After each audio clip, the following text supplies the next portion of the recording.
ولا تحسبن الله غافلا عما يعمل الظالمون إنما يؤخرهم ليوم تشخص فيه الأبصار مهطعين مقنعي رؤوسهم لا يرتد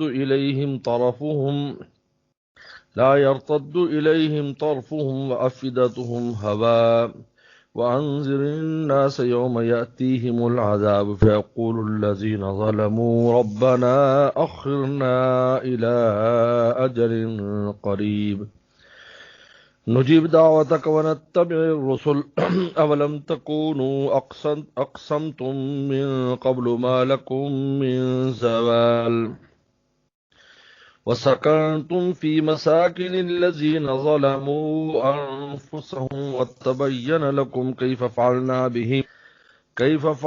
بهم وضربنا لكم الأمثال ومكروا مكرهم وعند الله مكرهم وإن كان مكرهم لتزول منه الجبال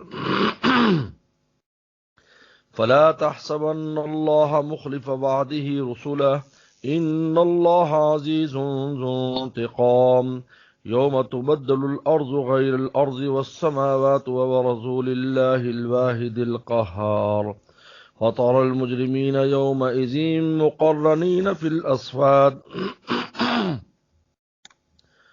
سرابيلهم من قطران وتخشى وجوههم النار ليجزي الله كل نفس ما كسبت إن الله سريع الحساب هذا بلاغ للناس ولينذروا به وليعلموا أنما هو إله واحد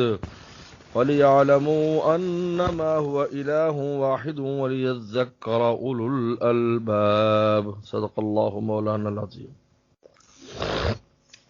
اللہ تعالیٰ نے حضرت ابراہیم صلی اللہ علیہ وسلم کی دعا کے بعد آخر میں، اس سورت کے آخر میں 3 باتیں بیان فرمائی ہیں۔ ایک تو اللہ نے فرمایا کہ ظالم لوگ ہمارے انتقام اور عذاب کو مؤخر سمجھ کر یہ نہ سمجھے کہ ہم غافل ہیں، ہمیں پتہ نہیں ہے وہ کیا کر رہے ہیں، ایسا کچھ نہیں ہے، بلکہ ہم ڈھیل دیتے ہیں ظالموں کو۔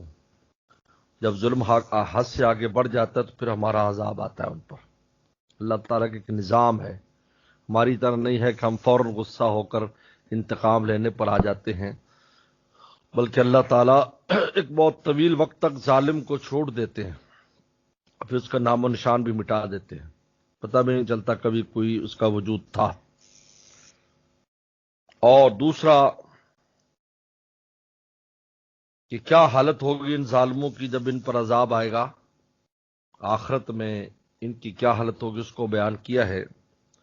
اور آگے پیغمبر صلی اللہ علیہ وسلم سے کو حکم فرمایا کہ آپ ان کو ڈرائیں قیامت کے دن سے، یہ قیامت کے دن ان کے ساتھ کیا ہونے والا ہے۔ اور سب سے آخر میں اللہ تعالیٰ نے فرمایا کہ اولو الالباب جو ہے عقل والوں کو نصیحت پکڑنی چاہیے ان باتوں سے۔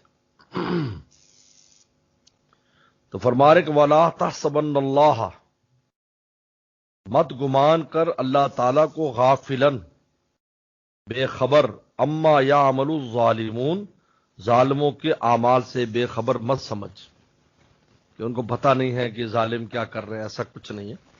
اللہ کے سامنے تو کائنات کا ہر ذرہ بالکل ایسے واضح ہے جیسے ہم سورج دیکھتے اس سے بھی کہیں زیادہ۔ لا تحسبن، ہرگز گمان مت کر اللہ تعالیٰ کو غافل بے خبر، اما یعمل الظالمون، ان چیزوں سے جو ظالم، ان کاموں جو ظالم کر رہے ہیں، انما یؤخرہم، ہم ان کو تاخیر کرتے ہیں، ان کو ڈھیل دیتے ہیں، لیومن، اس دن کے لیے، تشخص فیہ الابصار، جس میں نگاہیں پھٹی کی پھٹی رہ جائیں گی۔ شخوص کہتے ہیں اوپر ڈر کر، خوف سے کوئی چیز حیرانی سے ایسے دیکھنا، اس کو شخوص کہتے ہیں اوپر۔ اس سے جب آدمی مرتا ہے تو اس وقت بھی دیکھے اس کی آگے ایسے اوپر لگ جاتی ہے، موت کے وقت بھی اوپر لگتی ہے، وہ بھی شخص، وہاں بھی لفظ شخص آتا ہے حدیث شریف میں، اس کی نگاہیں اوپر لگ جاتی ہیں فرشتے جیسے آتے۔ تشخص فی الابصار، جس میں نگاہیں پھٹی کی پھٹی رہ جائیں گی، یعنی اوپر دیکھ کر شخوص، اوپر نگاہیں ایسے ٹکٹکی باندھ کر دیکھنا، باندھی نہ آنکھیں۔ محتعینہ دوڑتے ہوں گے، محتعینہ جیسے وادی میں دوڑتا ہے اس طرح دوڑتے ہوئے جائیں گے میدان محشر کی طرف۔ مقنعی رؤوسہم، سروں کو اٹھائے ہوئے، اوپر ایسے عذاب اوپر نظریں لگی ہوں گی۔ اس لیے حدیث شریف میں آتا ہے، بخاری شریف میں، اما عائشہ نے پوچھا رضی اللہ عنہ نے کہ لوگوں کا لباس نہیں ہوگا تو کس طرح وہاں پر مرد اور ننگے ہوں گے؟ اور میں عذاب کی اتنی شدت ہوگی کہ سب کی نگاہیں اوپر لگے، ان کو یہ احساس بھی نہیں ہوگا ساتھ کون ہے۔ ہر آدمی پر ایسا عذاب اور شدت، اس کو کچھ خبر نہیں ہوگی۔ مقنعی رؤوسہم، اپنے سروں کو اوپر اٹھائے ہوں گے۔ لا یرتد الیہم طرفہم، ان کی طرف ان کی نگاہیں لوٹ کر بھی نہیں آئیں گی، یعنی ایسے کر کے بس دیکھتے ہی چلے جا رہے ہیں۔ لا یرتد الیہم طرفہم، وہاں کے لوٹ کر بھی نہیں آئیں گی۔ وہ افئدۃ ہوا، اور ان کے دل خالی ہوں گے، بالکل عقل و فہم سے خالی ہو جائیں گے۔ ہوا کہتے ہیں، ہوا خالی جگہ کو کہا جاتا ہے عربی زبان میں دراصل، یا ہوا کو بھی ہوا اس لیے کہتے ہیں کہ وہ خالی جگہ پر ہوتی ہے، جو خالی جگہ ہوگی وہاں ہوا ہوگی، اس لیے اس کو ہوا کہتے ہیں۔ ہوا کو لغوی معنی ہے خالی ہونا کسی شے کا، تو اب یہ دل خالی ہو جائے گا، یعنی کچھ سمجھ میں نہیں آئے گا کیا ہے، عقل و فہم، سوچنے کی صلاحیت سب ختم ہو جائے گی شدت خوف کی وجہ سے۔ یعنی یہ سارے اللہ تعالی نے، یعنی اندر باہر کی کیفیت، یہ اوپر دیکھتے ہوں گے آنکھیں پھٹی ہوں گی، اور اندر کی کیفیت دل بالکل خوف سے، شدت ہول اور شدت خوف سے دل خالی ہوں گے۔ فرمایا ہم اس دن کے لیے ان کو ڈھیل دیتے ہیں، ڈھیل دیں ظالموں، نہ سمجھے کہ ہمیں پتہ نہیں، ہمیں سب پتہ ہے۔ اس کے بعد فرمایا اب آپ رسول اللہ صلی اللہ علیہ وسلم سے انذر الناس، آپ لوگوں کو ڈرائیں، یوم یاتیم العذاب، جس دن ان پر عذاب آئے گا، فیقول الذین ظلموا، اس دن ظالم لوگ کیا کہیں گے، ربنا، ہمارے رب، اخرنا الی اجل قریب، ہمیں ڈھیل دے دیجئے ایک قریب مدت کے لیے، مہلت دے دیں ہم تھوڑی سی، اب آپ ہمیں مہلت دے دیں، دنیا میں دوبارہ بھیج دیں، نجیب دعوت تک، ہم آپ کی دعوت کو قبول کریں گے، ونتبع الرسل، اور رسولوں کی اتباع کریں گے، اب ہم دنیا میں بھیج دیں، ہم نیک بن جائیں گے، اللہ والے ہو کر آئیں گے۔ یہ اس دن جب عذاب، یعنی جب جو ہی موت آتی ہے اس وقت یہی کہتا ہے ہر جانے والا کہ مجھے واپس بھیج دیں، کچھ کر لوں، سوا ان کے جو کر کے جاتے ہیں۔ بلکہ حدیث شریف میں آتا ہے کہ اگر تھوڑا سا بھی، یعنی کسی بھی مومن کو کہ کچھ بھی نیکی وہاں ہے، کچھ بھی نیکی اور ایمان کے ساتھ جاتا ہے، تو اللہ تعالیٰ فرماتے ہیں کہ اگر 7 گنا دنیا تجھے دے دوں، دنیا جو ہے اس سے بڑی 7 گنا، تو واپس جانے کو تیار ہے؟ تو تیار نہیں ہے، اس لیے کہ ایمان اور کچھ اعمال کا قبول ہونا نجات کا ذریعہ ہے۔ وہ کہے گا پتہ نہیں بعد میں دوبارہ میں کامیاب ہوتا بھی ہوں یا نہیں، وہ کہے گا مجھے نہیں جانا ہے۔ یہ عجیب بات ہے، کیونکہ ایک دفعہ جو پاس ہو گیا، چاہے کسی بھی ڈویژن میں پاس ہو گیا، تو پھر بعد میں کام بنتا رہے گا، رسول اللہ کی شفاعتوں سے کام بنے گا، لیکن یہاں تو فیل ہو جاتے ہیں تو پھر کیا بنے گا؟ لے فرماتے ہیں کہ اخرنا، ہمیں مؤخر کیجئے، الاجن قریب، قریب مدت کے لیے، تھوڑی مدت کے لیے واپس دنیا میں بھیج دیں، نجیب دعوت تک۔ اب جواب کیا ملا؟ اللہ تعالیٰ کیا فرمائے، اولم تکون اقسمتم، کہ تم وہ لوگ نہیں، تم قسمیں کھاتے تھے، من قبل، اس سے پہلے، ما لکم من زوال، کہ تمہیں کوئی زوال نہیں، ہمیں کوئی مٹا نہیں سکتا، ہم یہ وہ، تم تو وہی تھے، اب کیا کہتے، اب کیا ہو گیا؟ وَسَكَنْتُمْ فِي مَسَاكِنِ الَّذِينَ ظَلَمُوا أَنفُسَهُمْ، اور تم رہے ان کی جگہوں پر جن نے اپنے جانوں پر ظلم کیا تھا، وہی عاد اور سمود، اور وہی قوم فرعون، قوم نوح، انہی جگہوں پر تم رہتے ہو، اور تم ان کے حالات سے جانتے ہو، کوئی عبرت نہیں پکڑی تم نے ان سے۔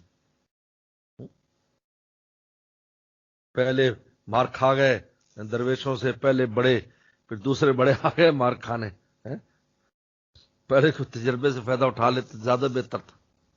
وَسَكَنْتُمْ فِي مَسَاكِنِ الَّذِينَ ظَلَمُوا أَنفُسَهُمْ، اور تم ٹھہرے ان کی جگہوں پر جن نے اپنے جانوں پر ظلم کیا، وَتَبَيَّنَ لَكُمْ كَيْفَ فَعَلْنَا بِهِمْ، اور تمہارے لیے بات واضح ہو گئی تھی کہ ہم نے ان کے ساتھ کیا کیا تھا، وَضَرَبْنَا لَكُمُ الْأَمْثَالَ، اور ہم نے تمہارے لیے مثالیں بیان کی کہ ان کی طرح نہ ہونا جیسے عاد و سمود نے کیا، جس طرح قوم صالح نے کیا، جیسے قوم لوط نے کیا، ان کے ساتھ جو ہوا، لیکن تمہیں کوئی سمجھ نہیں آئی۔ وَقَدْ مَكَرُوا مَكْرَهُمْ، انہوں نے اپنی بڑے بڑے مکر و فریب کیے۔ مکرو مکرہم یعنی مکرہم یہ مبالغہ ہے، مفعول مطلق ہے۔ مکرو مکرہم، انہوں نے اپنے بہت مکر کیے، یعنی ہر طرح کا داؤ کھیلا، حق کے خلاف، دین کے خلاف، اسلام کے خلاف۔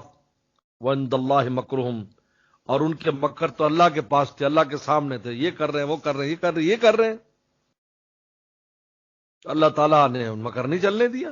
جب اللہ کے سامنے سارا مکر ہے ان کا، اللہ نے چلنے نہیں دیا۔ لیکن ان کا مکر کیسے تھے، ان کی تدبیریں کیسی تھی، ان کے داؤ کیسے تھے۔ وَإِنْ كَانَ مَكْرُهُمْ لِتَزُولَ مِنْهُ الْجِبَالُ، ان کا مکر اور فریب ایسا تھا کہ پہاڑ بھی اپنی جگہ سے ہٹ جائے، یعنی ایسے فریب اور ایسی تدبیریں اور ایسی طاقتیں استعمال کی کہ پہاڑ اپنی جگہ سے ہٹ سکتے ہیں۔ لیکن حق وہ چیز ہے جو پہاڑوں کے سامنے کچھ بھی نہیں ہے، حق کے سامنے پہاڑ کچھ نہیں ہے، لہذا پہاڑ ہٹ سکتا ہے لیکن حق نہیں ہٹا، تو لہذا وہ ختم ہو گئے، حق باقی رہ گیا۔ پھر اللہ تعالیٰ فرماتے ہیں انہوں نے تو مکر و فریب کیے، لیکن فلا تحسبن اللہ، تو ہرگز گمان نہ کر اللہ تعالیٰ کو مخلف وعدہ رسولا، کہ اپنے رسولوں سے وعدہ خلافی کرے گا، ایسا کبھی نہیں ہے۔ اللہ کی مدد آخر آ جاتی ہے اور صفایا کر دیتی ہے۔ فلا تحسبن اللہ، تو ہرگز گمان نہ کر مخلف وعدہ رسولا، کہ اللہ تعالیٰ وعدہ خلافی کرنے والے اپنے رسولوں سے۔ ان اللہ عزیز، اللہ تعالیٰ زبردست ہیں، ذو انتقام، انتقام لینے والے ہیں، پھر اپنے دوستوں کے لیے اور اپنے پیغمبروں کا پھر انتقام دشمنوں سے لیتے ہیں۔ عزیز، زبردست۔ اب اس کے بعد قیامت کی حالات کو بیان کر رہے ہیں کہ کیا ہوگا۔ یوم تبدل الارض غیر الارض والسماوات، جس دن تبدیل کر دے گی زمین دوسری زمین میں، اور آسمان بھی، آسمان زمین تبدیل کر دی جائے گی۔ یہ تبدیلی کیسی ہوگی؟ اس میں دو طرح کی روایتیں ہیں۔ ایک ہے ذات بدلنا، کہ ذات ہی بدل جائے گی، نہ زمین کی ذات نہیں رہے گی، ذات ہو تو ہو جائے گی، آسمان کی ذات بھی، اور یعنی نیا آسمان نیا زمین۔ ایک یہ عبداللہ بن مسعود رضی اللہ عنہ کا یہ قول ہے۔ عبداللہ ابن عباس فرماتے ہیں کہ وصف تبدیل ہوگا، یعنی زمین اس وقت جیسے ہے ویسے نہیں ہوگی، ہموار کر دی جائے گی، اس پر کوئی درخت نہیں ہوگا، کوئی ٹیلا نہیں ہوگا، کوئی پہاڑ نہیں ہوگا، کوئی مار، بالکل چٹیل، دیکھو گے وہ سینکڑوں میل تک آپ کی نظر جائے، اور بالکل برابر ہموار، اور آسمان جو ہے وہ سرخ ہو جائے گا، ستارے ختم، چاند ختم، سورج ختم، سر رنگا، وردتن کا دہان، جس طرح گلاب کا رنگ ہوتا ہے اس رنگ کا آسمان ہو جائے گا، اور زمین بالکل ہموار کر دی جائے گی۔ یہ عبداللہ ابن عباس فرماتے ہیں۔ لیکن علامہ قرطبی رحمۃ اللہ علیہ نے بڑی پیاری بات رکھی ہے، وہ فرماتے ہیں میں دونوں چیزیں ہوں گی۔ پہلے زمین کا وصف بدلا جائے گا، زمین آسمان کا، کہ آسمان پھٹے گا، عرش اترے گا، اور وہ سرخ ہو جائے گا، ستارے جھڑ جائیں گے، اور زمین برابر اور میدان محشر بنا دیا جائے گا۔